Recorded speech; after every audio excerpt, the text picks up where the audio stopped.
அனைவருக்கும் வணக்கம். வணக்கம் ஐயா. சிம்மக்குரல் கேட்கிறது ஐயா. சரி. நந்தவன தமிழே, நாத இசை மழை, சொந்தமின நாவில் சுழன்று வரும் மொழி. இந்த தமிழ் கவியும் இந்த உரையிலே வந்து விளையாடு, வெற்றியினை பாடு. பேரன்பிற்கும் பெருமதிப்பிற்கும் உரிய அருமை இளவல் நற்றமிழ் கவிஞர் நீலகண்ட தமிழர் அவர்கள் உறவால் இன்று நான் சங்கத்தமிழ் இலக்கிய பூங்காவில் உழவுகின்ற நல்ல வாய்ப்பை பெற்றிருக்கிறேன். ஐயா கவிஞர் நீலகண்ட தமிழன் அவர்களுக்கு சங்கத்தமிழ் இலக்கிய பூங்காவின் வேர்களாக விருதுகளாக அந்த பூங்காவில் மணந்து மனம் பரப்பும் மலர்களாக இன்னும் கனி கொடுக்கும் கருக்களாக விளங்குகின்ற அத்துணை தோழமை உறவுகளுக்கும் என் வணக்க. அன்பான தோழர்களே, இன்றைய நாள் நிகழ்வில் இதுவரையில் என் பார்வையில் அருமை உடன்பிறப்பு பால் தங்கம் அவர்களும் அருமை உடன்பிறப்பு கவிஞர் ராஜாமணி அவர்களும் சந்திரசேகரன் அவர்களும் என் அருமை நீலகண்ட தமிழன் அவர்களும் இணைந்திருக்கிறார்கள். உங்கள் அனைவரையும் இன்னும் இணைய இணைப்பவரையும் மீண்டும் ஒரு முறை வணங்குகிறேன். சங்க தமிழ் இலக்கிய பூங்கா என்ற ஒரு அமைப்பை ஏற்படுத்தி நம்முடைய நீலகண்ட தமிழன் அவர்கள் ஆற்றி வருகின்ற பணியானது வியப்புக்குரியது ஒன்று, வணக்கத்திற்குரியது, போற்றுதலுக்குரியது என்று எல்லா வகையிலும் சிறந்து விளங்குகின்ற பணியாகும். தமிழ்நாட்டில் மட்டுமின்றி, இந்திய திருநாட்டில் மட்டுமின்றி, உலக பரப்பெங்கும் பரவி கிடக்கின்ற தமிழினத்தின் குரலாக இன்றைக்கு சங்கத்தமிழ் இலக்கிய பூங்காவின் காணொலி நிகழ்வுகள் ஒரு புதிய வரலாறு படைத்து நாம் பார்க்கிறோம். அதிலும் குறிப்பாக சிறப்பாக சங்கத்தமிழ் பூங்கா பல நேரடி நிகழ்வுகளை மேடை நிகழ்வுகளை எல்லாம் அமைத்து தக்க கவிஞர்களை படைப்பாளர்களை பாராட்டி வருகின்ற அந்த நேரத்தில் இணையதளம் வழியுமாக தமிழ் இதயங்களை எல்லாம் இணைக்கின்ற ஒருமுகமாக இணைக்கின்ற அந்த பெரும்படியை அதிலும் கூட குறிப்பாக நம்முடைய நெஞ்சத்தில் என்றைக்கும் ஒளி வீசிக் கொண்டிருக்கின்ற பெரிய சூரிய பரப்பை பாரதியை நினைத்தாலே நம் உயிர் அணுக்கள் ஒவ்வொன்றில் அந்த அளவு பாரதி தமிழில் செய்திருக்கின்ற சாதனை சாதாரணமானது. ஒரு 39 ஆண்டுகள் மட்டுமே இந்த மண்ணில் உயிர், அதிலே அவருடைய பால பருவம் என்ற பருவத்தை 10 ஆண்டுகளை கழித்தால் பிறகு ஒரு 29 ஆண்டுகள் 10 வயதில் அவன் தன் எழுதுகோலை ஏந்தி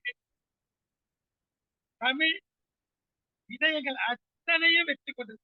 அதை சார்ந்தது எப்படி உலகத்தை வெற்றி கொள்ள வாளோடு, அதுபோல நம்முடைய பாரதி அவருடைய 10வது வயதில் சேனாவை அந்த பாரதி அவனுடைய இறுதி மூர்த்தி அடங்குகின்றவரை அவன் தமிழ் தமிழ் தமிழ் என்று தமிழ் தமிழில் எத்தனை வகையான படைப்பு வகைகள் இருக்கையோ அத்தனையும் தான் கைக்கு என்கின்ற சப்பானிய வடிவத்தை தமிழில் தந்து இதழ்களிலே கார்ட்டூன்கள் என்று சொல்லப்படுகிற இந்த கருத்து படங்களை வரைவதை முதலில் தன்னுடைய இந்தியா இதழிலே இடம்பெற செய்து இப்படி பாரதியினுடைய சாதனைகளை, தமிழ் சாதனைகளை, படைப்பு சாதனைகளை சொல்லிக்கொண்டே போகலாம். அந்த மகத்தான ஒரு மனிதன் பெரும் என்னவென்றால், நமக்கு எத்தனையோ உறவினர்கள், நெருக்கமான உறவினர்கள் எல்லாம் அவர்கள் சில ஆண்டுகளுக்கு முன்பு தங்கள் வாழ்க்கை பயணத்தை முடித்து திரும்ப இறந்து விட்டார். அவர்களை நாம் அதிகமாக நினைவுக்க வைத்து அவர் எப்போது இருந்தார், எந்த ஆண்டு இருந்தார், தப்பாக பெரியப்பா இருந்தார் நமக்கு சற்றென்று நினைவுப்பார்.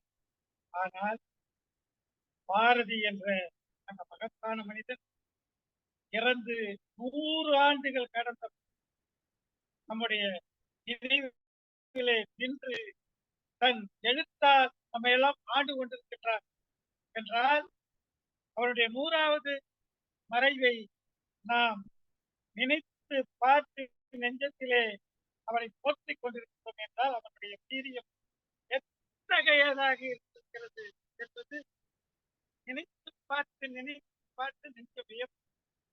அப்படிப்பட்ட பாரதி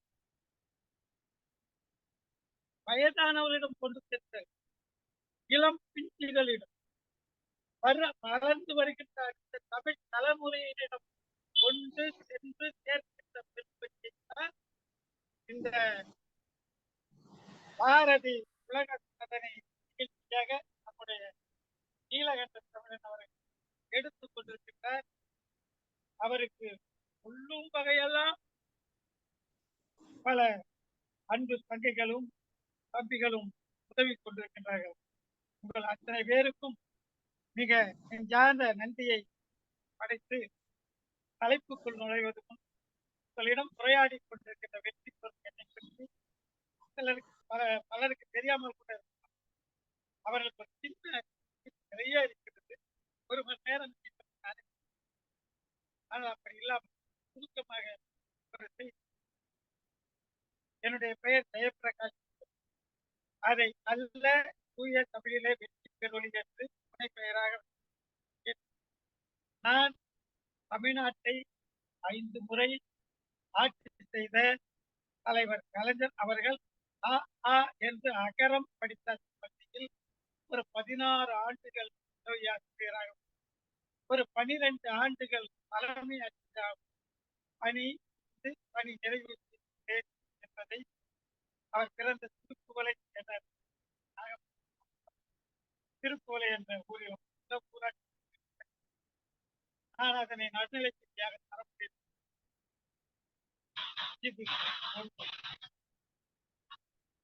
அடுத்து ஓமை கொஞ்சம் சுரதா அவர்களோடு நான் இணைந்து தொடர்ந்து நிறைய பயணங்கள் தலைவர் கலைஞர் அவர்களை முன்னாள் மாணவராக அழைத்து பள்ளி அவருக்கு பள்ளியின் சார்ந்தே ஊர் சார்ந்தே வரவேற்பை படித்து அவரிடம் கொடுக்கின்ற பெரும் வாய்ப்பை தலைவர் கலைஞர் அவருடைய முதல்வராக இருந்தபோது அவருடைய கரத்தால் நான் கவி மாமணி என்கின்ற விருதை 1991 கிருஷ்ணகிரியில் நடைபெற்ற 2வது மாநில மேலும் பல விருதுகளை கலைஞரிடமிருந்தே கவிதைக்காக பெற்றேன் என்பதை மட்டும் சொல்லி பிறகு வருகின்ற வாய்ப்புகள் அறிமுகப்படுத்திக் கொள்கின்றேன். இன்றைக்கு இந்த பாரதியார் உலக சாதனை நிகழ்வில் வழக்கமாக வெறும் பாரதியோட புகழ் புராணத்தை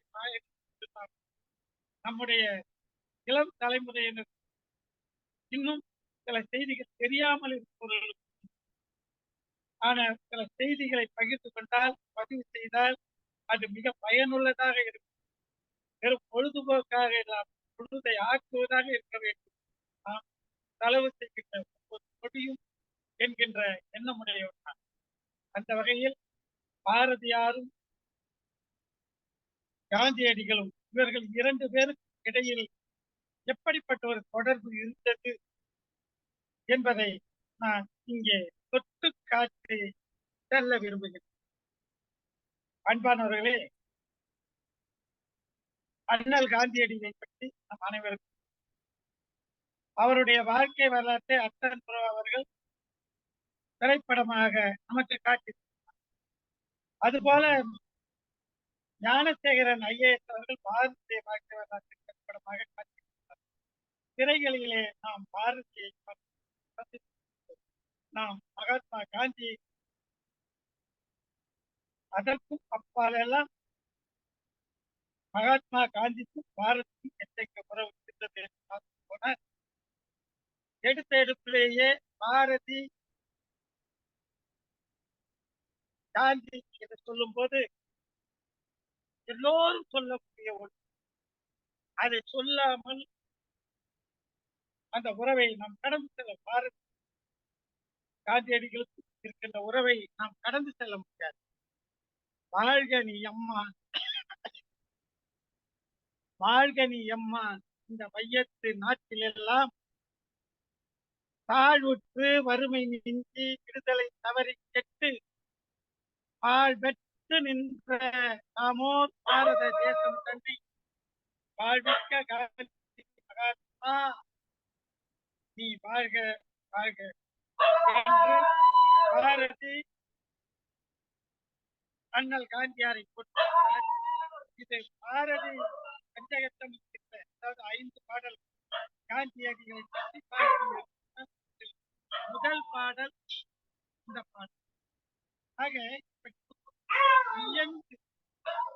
மகாத்மா என்று அண்ணல் காந்தியை இழித்து பாரதி பாடலை பாடித்தது. அப்படி அண்ணலை மிக மதித்து போற்றியவர் தான் நம்முடைய பாரதி தேசம். தவறுகளை கண்டால் அது யாராக இருந்தால் அதை சுட்டி காட்டுகின்ற அந்த பெரும் குணம், கொஞ்சம் கூட தயக்கம், தப்பை தப்பு என்று சொல்லக்கூடிய ஆன்மீக துணிவு அவரிடம் இருந்திருக்கிறது. அதைத்தான் நாம் இங்கே காண இருக்கிறோம்.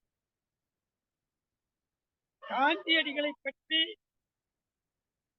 வாழ்கனியம்மான் என்று பாரதி பாடினான் என்றால், நண்பர்களே, அதே பாரதி பற்றி காந்தியடிகள் தன்னுடைய கைப்பட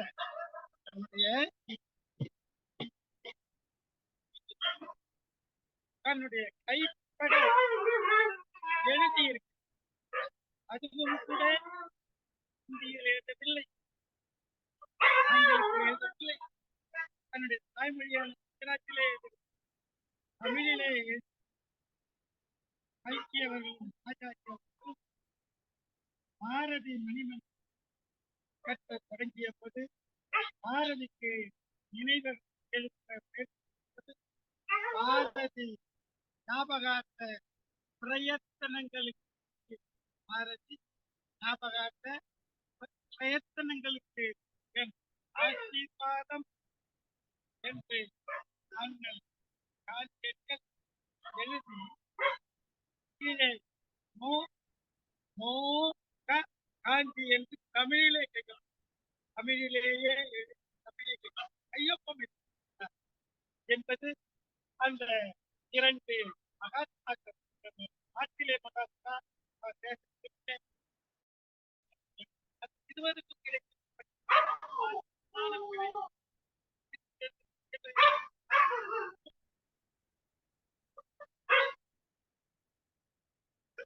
1900 காந்தியடிகள் நம்முடைய பாரதியில் வசித்தார்கள் என்று பாரதி பற்றி தன்னுடைய புத்தகத்திலே பதிவு. அது ஒன்று மட்டும்தான் அவர்கள் இருவரும் ஆதாரம். அதை வைத்துதான்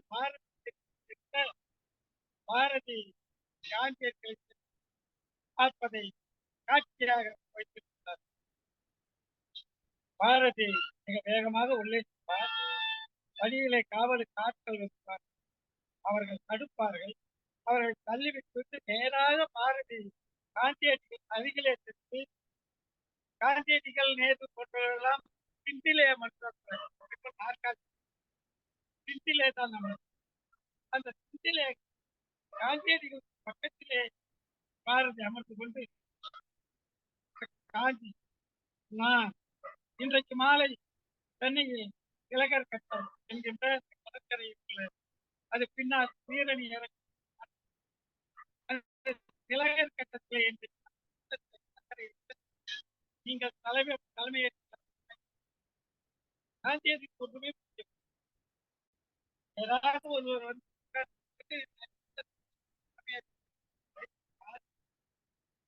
ஆனால் அவர் பக்கத்திலே இருக்கு தன்னுடைய தனிச்செயலர் மகாதேவன் தேசாய்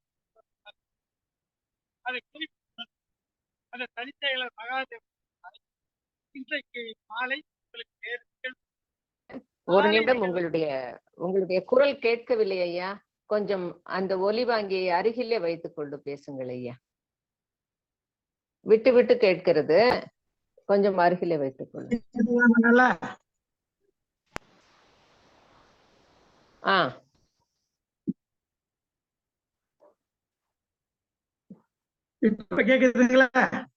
கேக்குதுங்க, பேசுங்க. கொஞ்சம் நீங்க இப்படி தள்ளிட்டு போய் பேசும் பொழுது சிலது கேட்க மாட்டேங்குது, அதனால. உடனே காந்தியடிகள் நேர பாரதியை பார்த்து சொல்கின்றார், இன்றைக்கு எனக்கு வேறு பணிகள் இருக்கின்றன, நாளை மாலை என்றால் செய்யலாமே. உடனடியாக நம்முடைய பாரதி, இல்லை, இன்றுதான் கூட்டம் நடக்கும், நீங்கள் வராவிட்டால் பரவாயில்லை என்று சொல்லிவிட்டு காந்தியடிகளை பார்த்து, நீங்கள் எடுக்கின்ற முயற்சிகள் வெள்ளையனுடைய வாழ்த்துக்கள் என்று சொல்லிவிட்டு செல்கின்றார். ஆக இவருடைய பாரதி பற்றிய ஞாபகார்த்த பிரயத்தனங்களுக்கு என்னுடைய வாழ்த்துக்கள் என்று காந்தியடிகள் பின்னால் சொல்கின்றார். ஆனால் காந்தியடிகளுடைய முயற்சிகள் வெற்றி பெற வாழ்த்துக்கள் என்று அவருக்கு நேராகவே பாரதி சொல்கின்றார். அது என்னவென்றால், காந்தியடிகள் அப்பொழுது வந்து தங்கி இருப்பது 1919 சென்னையில கதிர்கால் சாலையில் உள்ள 2ஆம் எண் வீடு. அது இந்து பத்திரிகையின் ஆசிரியர் கஸ்தூரி ரங்கன் ஐயர் அவருக்கு சொந்தமானது. அதிலே ராஜாஜி வந்து குடியிருக்கின்றார். அந்த வீட்டில்தான் காந்தியடிகளும் தங்கி இருக்கின்றார். ஆக அவரை வாழ்த்திவிட்டு சென்றார் என்பது செய்தி. இப்படி காந்தியடிகளும் பாரதியும் நேருக்கு நேராக 1919 சந்தித்துக் கொள்வதற்கு முன்பாக, அன்பான நண்பர்களே, 1908 பாரதி ஒரு பத்திரிகை நடத்தி கொண்டிருந்தார் இதழ். அதற்கு பெயர் இந்தியா என்பது. அந்த இந்தியாவிலே தான் அவர் முதலாக கருத்து படங்களை, கார்ட்டூன்களை வெளியிடுகின்ற அந்த முறையை அமலுக்கு கொண்டு வந்தார். முதலாக இந்தியாவில். அந்த இந்தியா பத்திரிகையில் 1908 அவர் ஒரு கருத்து படத்தை வெளியிடுகின்றார். அப்பொழுது காந்தியடிகளை பற்றி இந்தியாவில் இருக்கின்ற பலருக்கும் தெரியாது. காந்தியடிகள் அப்போது தென்னாப்பிரிக்காவில் இருக்கின்றார். போராட்ட பலவற்றை செய்து இருக்கின்றார். அதனை அறிந்து பாரதி 1908 தான் நடத்திய இந்தியா என்ற அந்த பத்திரிகையில் அவரை ஒரு பசுவாக காற்று உருவகித்து படம் போட்டு ஸ்ரீ காந்தி பிரபு என்று தலைப்பிட்டு அதனை வெளியிட்டிருக்கின்றார் என்றால், ஆக காந்தியடிகள் புகழ் பெற்ற பிறகு அல்ல, அவர் மகாத்மாவாக வந்த பிறகு அல்ல, அதற்கு முன்பாக தென்னாப்பிரிக்காவில் காந்தியடிகள் இருக்கும் போதே அந்த சூரிய வெளிச்சத்தை இங்கே இருந்தபடி பாரதியார் உட்கொள்ள முடிந்தது, கண்டுகொள்ள முடிந்தது, பாராட்ட முடிந்தது என்பது ஒரு வியப்புக்குரிய செய்தி. இப்படி முன்னறிகின்ற அந்த அறிவு பாரதியிடம் மிக அதிகம். அது மட்டுமல்ல, 1910 தென்னாப்பிரிக்காவிலேயே காந்தியடிகள் இருந்து கொண்டிருக்கின்றார். அப்போது அவர் இந்தியன் ஒப்பீனியன் என்று ஒரு இதழை நடத்தி கொண்டிருக்கின்றார். தென்னாப்பிரிக்காவில் இருந்தபடி ஆனால் காந்தியடிகள் இந்தியன் ஒப்பீனியன் என்று ஒரு இதழை நடத்தி கொண்டிருக்கின்றார். அன்பான நண்பர்களே, அந்த நேரத்தில் பாரதி புதுச்சேரியில் இருக்கின்றார். புதுச்சேரியில் இருந்தபடி பாலபாரதா என்ற ஒரு பத்திரிகையை நடத்தி கொண்டிருக்கின்றார். பாரதி புதுச்சேரியில் இருந்தபடி பாலபாரதா என்றொரு இதழை நடத்தி கொண்டிருக்கின்றார். நண்பர்களே, புதுச்சேரியிலிருந்து தமிழிலே நடத்தி கொண்டிருக்கின்ற அந்த பாலபாரதா என்ற அந்த இதழுக்கு தென்னாப்பிரிக்காவிலே இருந்து வெளிவந்து கொண்டிருக்கின்ற காந்தியடிகளை ஆசிரியராக கொண்ட இந்தியன் ஒப்பீனியன் என்கின்ற அந்த இதழிலே விளம்பரம் தருகின்றார். தன்னுடைய இதழுக்கு, காந்தியார் நடத்திய இதழில் விளம்பரம் செய்கின்றார், தொடர்ந்து விளம்பரம் செய்கின்றார். இப்படி காந்தியடிகளுக்கும் நம்முடைய மகாகவி பாரதிக்கும் மகாத்மாவுக்கான அந்த உறவு பல 10 ஆண்டுகளுக்கு முன்பே தொடங்கிவிட்டது என்பதை நாம் அறிந்து கொள்ள வேண்டும். அதன் பிறகு காந்தியடிகள் நம்முடைய பாரதி மறைந்த பிறகு தன்னுடைய நவஜீவன் பத்திரிகையிலும் அரிஜன் என்ற பத்திரிகையிலும் பாரதியை பற்றிய குறிப்பு எழுதி பாரதியுடைய பாடல்கள் சிலவற்றை இடம்பெற செய்திருக்கின்றார் என்பதை நாம் இங்கே கவனத்தில் கொள்ள வேண்டியிருக்கிறது. அன்பான நண்பர்களே, ஒரு சில வரலாற்று ஆராய்ச்சியாளர்கள் பாரதி காந்தியாரை சந்திக்கவே இல்லை, அது ஒரு புனைகதை என்பதாக சொல்லுகின்றார்கள். ஆனால் உண்மை வரலாற்றை நாம் தோண்டி தேடி செல்லும் போது அது உண்மையானது என்பதற்கு ஒரு 2-3 சான்று ஆதாரங்கள் இருக்கின்றன. ஒன்று, காந்தியடிகள் பாரதி என்ற சந்திப்பை விரிவாக அழகாக எழுதியவர் வாரா. அவர் பாரதியாரின் பரம பக்தர். பாரதியாருக்காகவே தன்னுடைய வாழ்க்கையை அர்ப்பணித்து பாரதியார் இன்றைக்கு இந்த அளவு வெளிச்சம் பெற்றிருக்கின்றார் என்றால் அதற்கு அடிநாதமாக இருந்தவர் வாரா.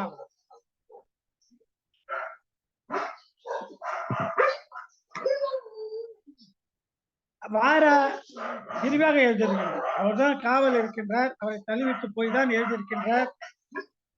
காந்தியடிகளை பார்த்து பாரதி சொல்லிவிட்டு திரும்பி சென்ற பிறகு காந்தியடிகள் அங்கே இருந்த ராஜாஜியிடம் கேட்கின்றார், இவர் யார் என்று வந்து சொல்கிறார், இவர் யார் என்று. உடனே ராஜாஜி சொல்கின்றார், அவர் எங்கள் தமிழ்நாட்டின் பெரும் கவிஞர் என்று. அப்பொழுது பாம்பின் கால் பாம்பரியும் என்று சொல்வார்களே, அப்படி அந்த மகாகவியை பற்றி மகாத்மா புரிந்து கொண்டு ஒன்று சொல்லியிருக்கின்றார், இவரை நாம் பாதுகாக்க வேண்டும், இவரை நாம் பாதுகாக்க வேண்டும், அப்படிப்பட்ட மனிதர் என்று காந்தியடிகள் சொன்னார் என்று சொல்லுவார்கள். ஆக வாரா எழுதி புத்தகத்திலே இருக்கின்றது, அது ஒரு செய்தி. இன்னொன்று, அன்பான நண்பர்களே,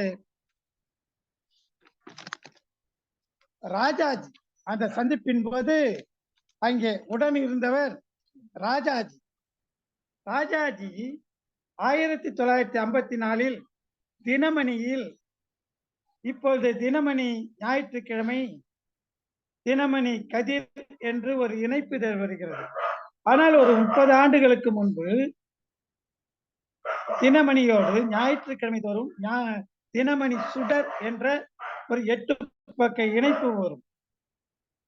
அந்த தினமணி சுடரிலே பாரதி அனுபந்தம் என்று 1954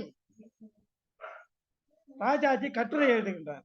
அப்போது சொல்கின்றார், நான் முதலில் பாரதியை சென்னையிலே 1906ஆம் ஆண்டு சந்தித்தேன். அதன் பிறகு அவரை புதுச்சேரியிலும் சந்தித்தேன். அதன் பிறகு நான் சென்னையில் பலமுறை சந்தித்திருக்கின்றேன் என்று சொல்லிவிட்டு ஒரு செய்தி சொல்கின்றார். அது அடிக்கோடு இட்டு வைத்துக் கொள்ள வேண்டிய ஒன்று. அதுதான், ஒரு முறை நான் சென்னையிலே பலமுறை பாரதியை சந்திக்கின்றேன், ஒரு முறை மகாத்மா காந்தி முன்னிலையில் சந்தித்திருக்கின்றேன் என்று ராஜாஜி எழுத்துப்பூர்வமாக பதிவு செய்து வைத்திருக்கின்றார். ஆக பாரதி காந்தியடிகளை சந்தித்தது உறுதி, உண்மை, அது துணைவன்று என்பதை இன்னொரு ஆதாரம்.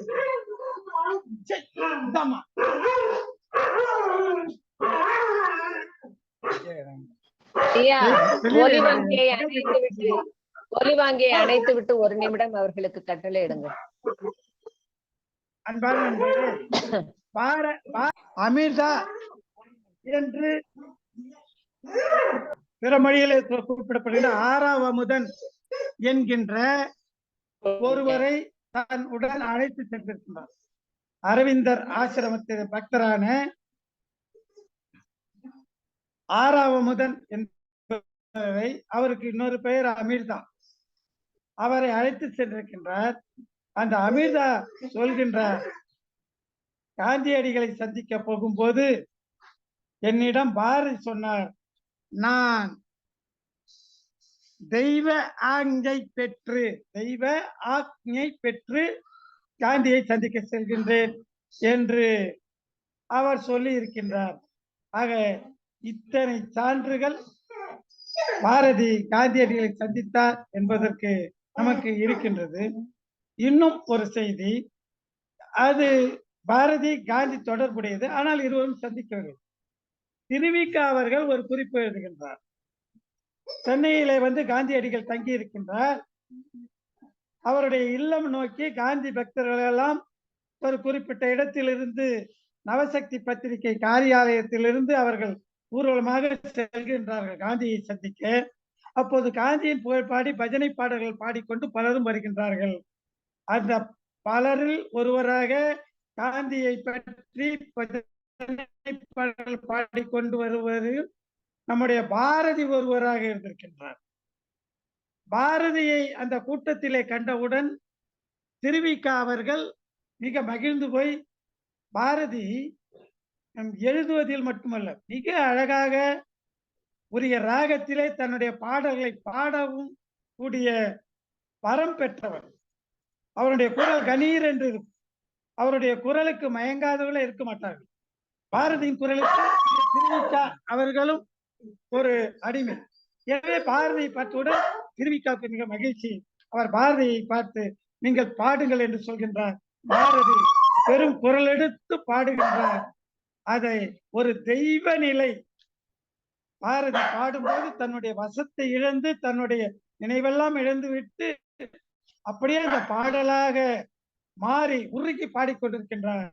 அதை திருவிக சொல்கின்றார், பாரதி ஒரு தெய்வ நிலையில் இருந்து பாடினார். ஆனால் அந்த பாடல் பாடி முடித்த பிறகு அவர்கள் அத்தனை பேரும் சென்று காந்தியை சந்தித்தார்களா என்றால் இல்லை, பாரதியும் சந்திக்கவில்லை, அவர் சென்று விடுகிறார் என்பது திருவிக தந்த ஒரு குறிப்பு. இப்படி காந்திக்கும் பாரதியாருக்கும் உள்ள உறவு நிறைய இருக்கிறது. அதே சமயம் அவர்களுக்குள் கருத்து முரண்பாடுகளும் இருந்திருக்கின்றன.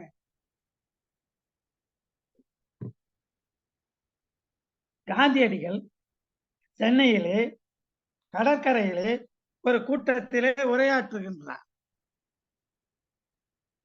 2 மணி நேரம் அத்தனை பேரையும் கட்டி போட்டு வச்சிருக்கிறார். கடற்கரையில் திரண்ட அத்தனை லட்சம் பேரையும் 2 மணி நேரம் உரையாற்றுகின்றார். அவர் ஆங்கிலத்திலே உரையாற்றுகின்றார். பாரதி ஒரு பக்கம் இருந்து அந்த உரையை கேட்டு ரசித்து மகிழ்ந்திருக்கின்றார். மகிழ்ந்து விட்டு வீட்டுக்கு போன பிறகு பாரதியார் காந்தியடிகளுக்கு ஒரு கடிதம் எழுதுகின்றார். அந்த கடிதத்தை தொடங்குகிறார், மிஸ்டர் காந்தி. உடனே காந்தியடிகளை மிஸ்டர் காந்தி என்று சொல்றாங்கன்னா ஆங்கில முறை மிஸ்டர், மிஸ்ஸஸ் என்ற கடிதத்தை தொடங்குவது அல்லது மிக நெருக்கமானவர் என்றால் மை டியர் என்று தொடங்குவது இயல்பு. அப்படி மிஸ்டர் காந்தி என்று எழுதிவிட்டு, நேற்று நீங்கள் சென்னை திலகத்திடலிலே மிக அழகாக அற்புதமாக உரையாற்றினீர்கள், ரசித்தேன். ஆனால் எந்த ஆங்கிலேயரை விரட்ட வேண்டும் என்று நீங்களும் நானும் போராடி கொண்டிருக்கின்றோமோ அந்த ஆங்கிலேயர் மொழியான ஆங்கிலத்தில் நீங்கள் உரையாற்றியிருக்கின்றீர்களே, நீங்கள் உங்களுடைய தாய்மொழியான குஜராத்திலே உரையாற்றிருக்கலாமே என்று கேட்டு கடிதம் எழுதுகின்றார் நம்முடைய மகாத்மா காந்தியடிகளுக்கு. காந்தியடிகளிடம் அந்த கடிதம் சென்று சேர்க்கிறது. காந்தியடிகள் அதை எடுத்து பார்த்து படிக்கின்றார். படித்துவிட்டு அவர் பாரதியாருக்கு மறு கடிதம் எழுதுகின்றார். அது பண்பு. இன்னைக்கெல்லாம் கடிதம் எழுதுனா யாரும் பதிலுக்கு எழுதுறதில்லை, ஒண்ணும் இல்லை, கடிதம் எழுதுறது அரிதாக போய்விட்டது. ஆனால் அவர்கள் மகாத்மாக்கள் அல்லவா, மனித மாண்புகள் மிகுந்தவர்கள் அல்லவா. எனவே அவர் பதிலுக்கு கடிதம் எழுதுகிறார் காந்தி. அவருக்கு 1008 வேலை. ஆனால் பாரதியாரின் கடிதத்தை படித்துவிட்டு எழுதுகின்றார். வணக்கம் சுப்பிரமணிய பாரதி, உங்களுடைய கடிதம் கிடைத்தது, மகிழ்ச்சி. நீங்கள் சொல்வதை நான் யோசித்து பார்த்தேன். ஆமாம், நாம் யாரை இந்த நாட்டை விட்டு வெளியேற்ற வேண்டும் என்று போராடுகின்றோமோ அந்த ஆங்கிலேயர் மொழியான ஆங்கிலத்திலே நான் பேசியதை எண்ணி நான் வருத்தப்படுகிறேன். சரி, அதே சமயம் நீங்கள் எனக்கு எழுதிய கடிதத்தை உங்களுடைய தாய்மொழியான தமிழில் எழுதாமல் ஆங்கிலத்தில் எழுதியிருக்கின்றீர்களே என்று கேட்டு காந்தியடிகள் பாரதியாருக்கு பதில் அனுப்புகிறார். பாரதியார் அதை படித்துவிட்டு மீண்டும் ஒரு கடிதத்தை காந்தியாருக்கு எழுதுகின்றார். அது மிஸ்டர் என்று சொல்லிவிட்டு, நான் யாரையாவது வயது திட்டி கடுமையாக அவர்களை விமர்சித்து எழுத வேண்டி நேர்ந்தால் என்னுடைய தாய்மொழியிலே அந்த கடின வார்த்தைகளை பயன்படுத்துவதற்கு எனக்கு விருப்பமில்லை. அதனால் தகாத கடினமான வார்த்தைகளை தமிழில் பயன்படுத்துவதை விட்டுவிட்டு நான் ஆங்கிலத்தில் எழுதினேன். அதனால் உங்களை கடிந்து கொள்வதற்காக நான் ஆங்கிலத்தில் எழுதினேன் என்று எழுதினார் என்று சொல்வார். ஆக இப்படி காந்தியடிகளுக்கும் நம்முடைய பாரதிக்கும் இடையில் ஒரு கடித போக்குவரத்தான உறவு இருந்திருக்கிறது. ஆனால் இதைவிட முக்கியமானது, மகாத்மா காந்தியடிகளை மகாத்மா வாழ்கனியம்மான் என்று பாடிய பாரதி கடுமையாக சாடியிருக்கிறார். கடுமையாக, நீங்கள் 2 வேடம் போடுகின்றீர்கள், நீங்கள் பயந்தாங்குழி என்பது போல நீங்கள் பயப்படுகிறீர்கள் என்று. ஏனென்று எது தொடர்பானது என்றால், உங்களுக்கு தெரியும், பாரதி பெண்ணுரிமைக்காக என்றைக்கும் குரல் கொடுத்தவன், அதை செயலிலும் காட்டியவன். புகைப்படம் எடுத்தால் ஆயுசு குறைந்துவிடும் என்று ஓட்டா பிடிப்பவரை பார்த்தாலே ஓடி போகின்ற ஒரு காலத்தில் தன் மனைவியையும் உறவினர்களையும் அழைத்து கொண்டு ஸ்டுடியோவுக்கு சென்று தன் மனைவி செல்லம்மாளை அமர வைத்துவிட்டு தான் பின்னால் நின்றபடி படம் எடுத்து பெண்மைக்கு உரிய அந்த மரியாதையை செய்தவன் நம்முடைய பாரதி. பட்டங்கள் ஆள்வதும் சட்டங்கள் செய்வதும் பாரினில் பெண்கள் நடத்த வந்தோம் என்று கும்மி அடிக்க சொன்னவன் பாரதி. அப்படி பெண்ணுரிமைக்காக போராடியவன் என்பதால் காந்தியடிகளோடு முரண்பட்டு அவரை கடுமையாக விமர்சனம் செய்கிறார். ஏனென்றால் காந்தியடிகளிடம் கைம்பெண்கள், விதவை பெண்கள் மறு திருமணம் செய்து கொள்வது பற்றி கேட்கிறார். அதற்கு அவர் நவஜீவனிலே எழுதுகின்றார். பதிவு இருக்கிறது. காந்தியடிகள் மிகவும் இந்து மதத்தின்பால் மிக பற்று கொண்டவர். ராம் ராம் என்று உச்சரித்துக் கொண்டே இருப்பவர். அவர் பிற மதங்களை நேசித்தாலும் தன்னுடைய சனாதன தர்மங்களை பின்பற்றுவதில் காந்தியடிகள் மிக கராராக இருந்திருக்கின்றார். அந்த காரணத்தால் காந்தியடிகள் விதவை திருமணத்தை ஆதரிக்கவில்லை. அவர் இளம் பருவத்திலே பெண்களை திருமணம் செய்து கொடுப்பது தவறு என்று அதை ஒத்துக்கொள்கின்றார். முன்பெல்லாம் 7-8 வயதிலேயே பெண்களுக்கு திருமணம் நடந்துவிடும். அதனால் இளம் விதவையர்கள் நிறைய பேர் இருக்கின்றார்கள். இருந்த நிலை இருந்தது. இப்பொழுது முன்னேறி இருக்கின்றது. இப்பொழுதெல்லாம் 13-14 வயதுகளிலே தான் பெண் பிள்ளைகளுக்கு திருமணம் நடைபெறுகிறது. எனவே இளம் விதவையர்கள் குறைவாக இருக்கிறார்கள் என்று ஒன்று சொல்கின்றார். பிறகு இன்னொன்று சொல்கின்றார். எப்படி கணவனை இழந்து பெண்கள் விதவைகளாக இருக்கிறார்களோ அதை போல மனைவியை இழந்த ஆண் விதவைகளும் இருக்கின்றார்கள், ஆண்கள் இருக்கின்றார்கள். ஆக இந்த கணவனை இழந்த பெண்கள் நம்முடைய சம்பிரதாயங்களுக்கு எல்லாம் மதிப்பு கொடுத்து அவர்கள் இருக்க வேண்டும். அதாவது மறு விவாகம் செய்து கொள்ளக்கூடாது, மறுமணம் செய்து கொள்ளக்கூடாது என்பதை மறைமுகமாக சொல்கின்றார்.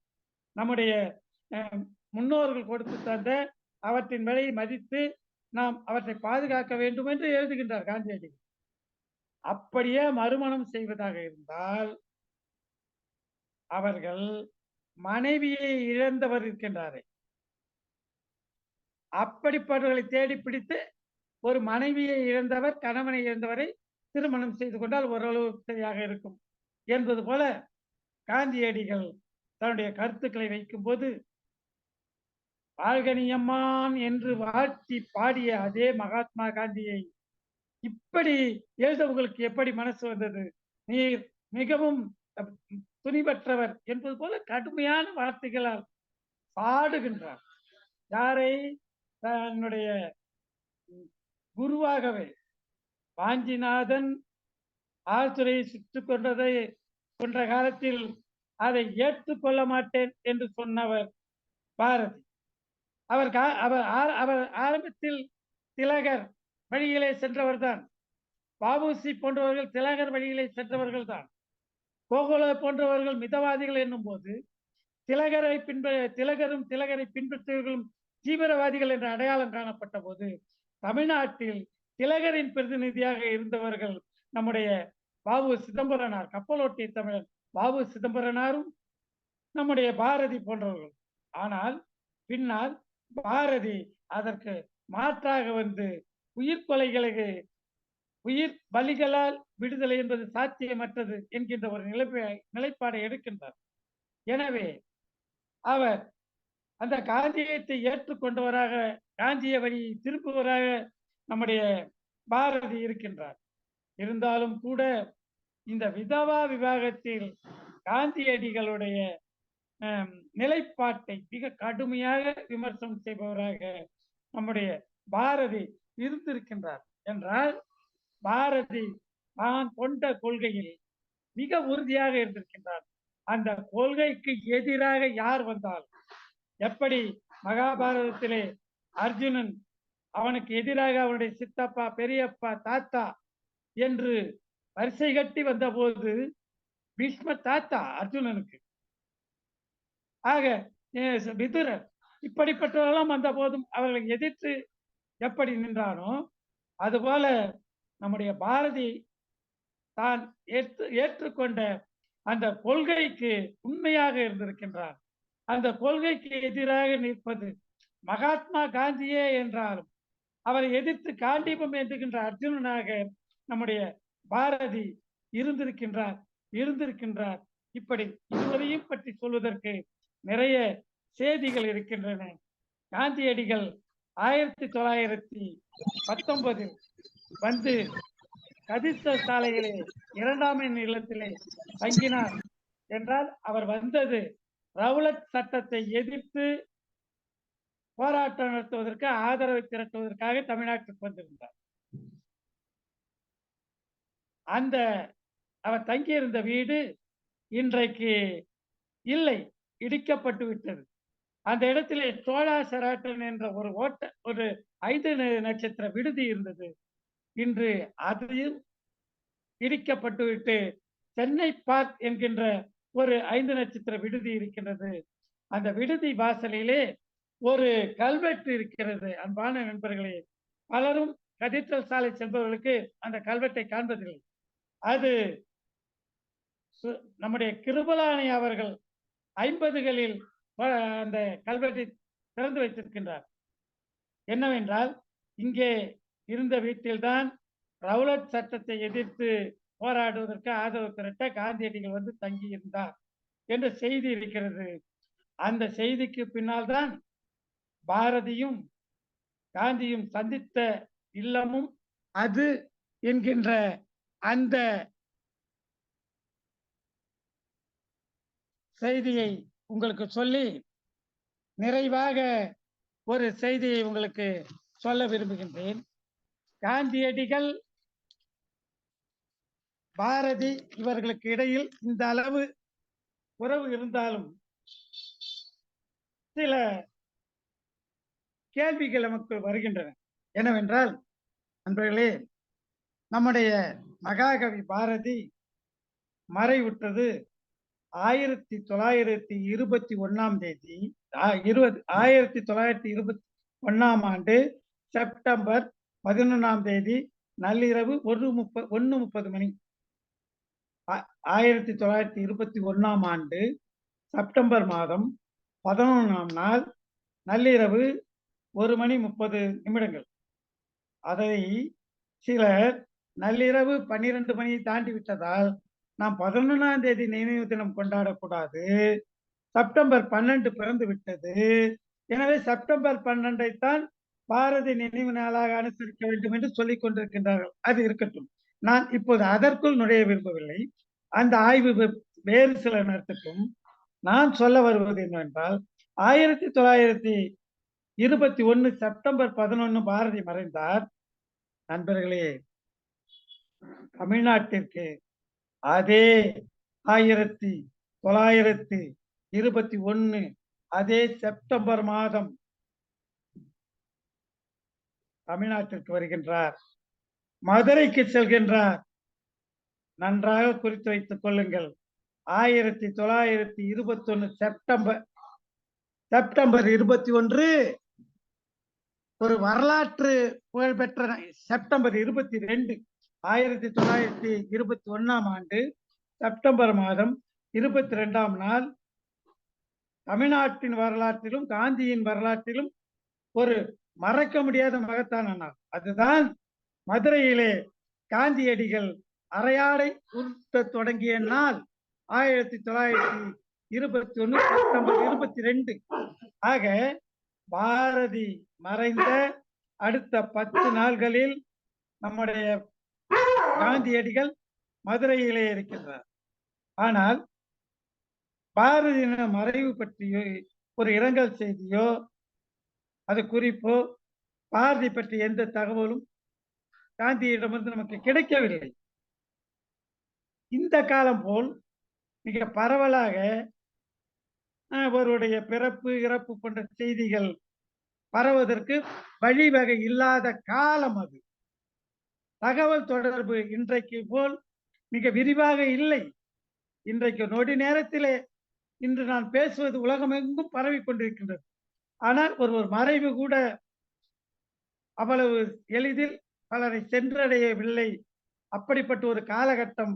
அதனால் காந்தியடிகள் பாரதியினுடைய மறைவுக்கு இரங்கல் தெரிவிக்காம இருந்திருக்கலாம் என்பது என்னுடைய கருத்தாக இருக்கிறது.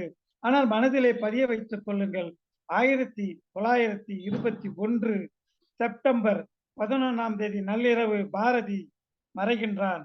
அதே ஆண்டு 1921 செப்டம்பர் 22 மதுரையிலே காந்தியடிகள் தன்னுடைய வழக்கமான கோட்டு சூட்டு தலப்பாக எல்லாத்தையும் காட்டி போட்டுவிட்டு அரையாடை பூணுகின்றார். 10 நாட்கள் தான் இடையிலே இருக்கின்றன.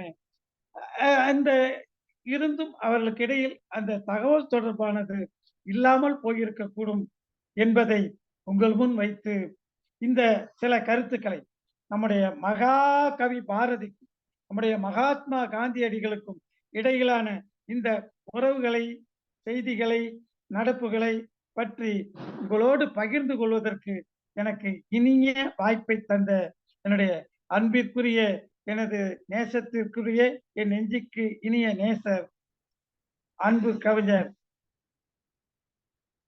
நீலகண்ட தமிழன். அந்த பெயரை கேட்கும்போது எனக்கு மகிழ்ச்சியாக இருக்கும். நீலகண்டன் செட்டியார், நீலகண்டம் பிள்ளை, நீலகண்ட அவர் இவர் வன்னியர் என்றெல்லாம் வைத்துக் கொள்ளாமல் நீலகண்ட தமிழன் என்று பெயரை வைத்திருக்கின்றார். திருவாரூரிலே ராசா தமிழனார் என்று நாங்கள் கொண்டாடுவோம். தனித்தமிழிலே உரையாடியவர் தனித்தமிழர் சரவண தமிழன். அவர் பிறப்பால் ஒரு இனத்தைச் சேர்ந்தவராக இருந்தாலும் தன்னை சரவண தமிழன் என்று அடையாளம் படுத்தி கொண்டவர்.